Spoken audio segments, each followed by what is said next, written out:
Welcome to Talk of the Town. I'm Betsy McDaniel in for Sandy Benson today, and my first guest is Barbara Catenaci, who is the new director of the Heritage Library. Congratulations. Thank you, and thanks for having us. This is an exciting time for us and a really exciting time for me. Well, I always love hearing about what you guys are doing because it's so fascinating. It really is.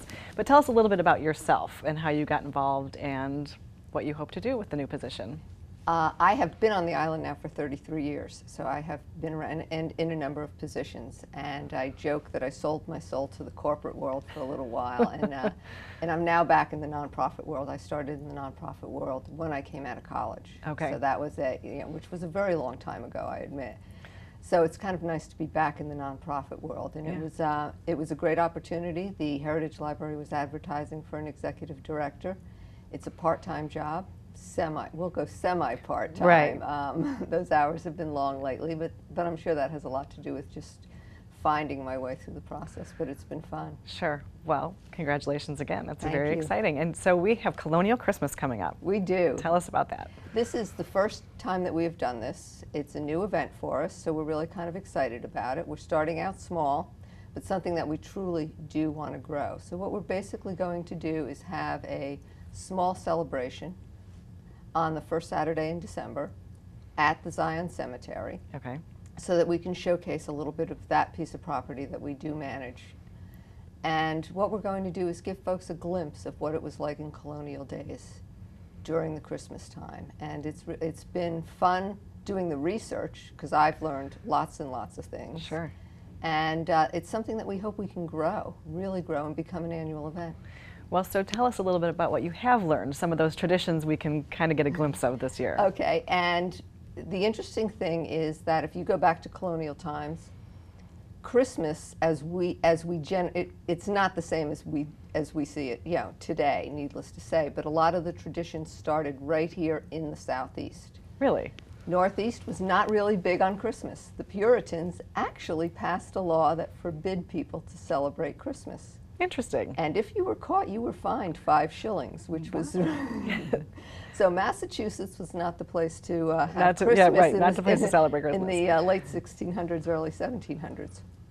But the Southeast, because of the Anglican Church and the Catholic Church, that was something that they celebrated. So it became a celebration in the Southeast that grew. We all know Williamsburg Christmas, Right. Everybody thinks of Williamsburg Christmas when they think colonial Christmas.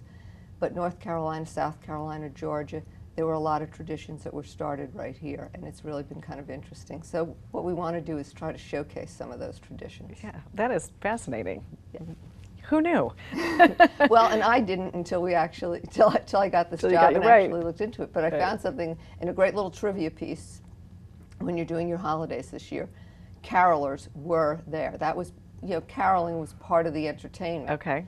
And one of the things that I found out that was really interesting is that most of the carols that we now know were not around in the 1700s, okay? Okay. Yeah, Rudolph the Red-Nosed Reindeer, right, we probably can pretty not. much count, was not in. Right. But there is at least one that we know of that has been around since the early 1700s. Do you know what it is? I don't. Joy to the World. And I was really, because that was always one of my favorites. Yeah. So Joy to the World was one of the carols that was actually sung in the 1700s, and it is still sung today. Wow, that's really cool. I'm gonna file that away to bring up at the Christmas table or something. Well, and I was sitting there looking at things on the computer going, wait a minute. So that was lots of fun. I want to get to this. We have about a minute left, so Sorry. I want to get to. No, you're great.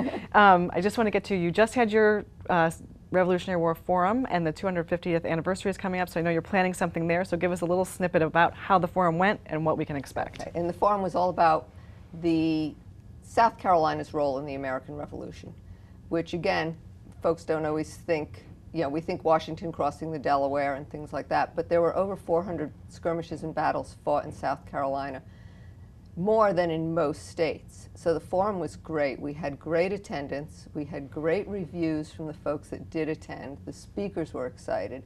And this is the beginning as we start to build up to the 250th anniversary of the American Revolution. So we will do annual forums, and we'll do some work that we actually build up to so that we can actually, so that we're here and we're ready to celebrate that 250th anniversary of our nation. Yeah, well, excellent. Thank you so much for being with us today. I really appreciate it.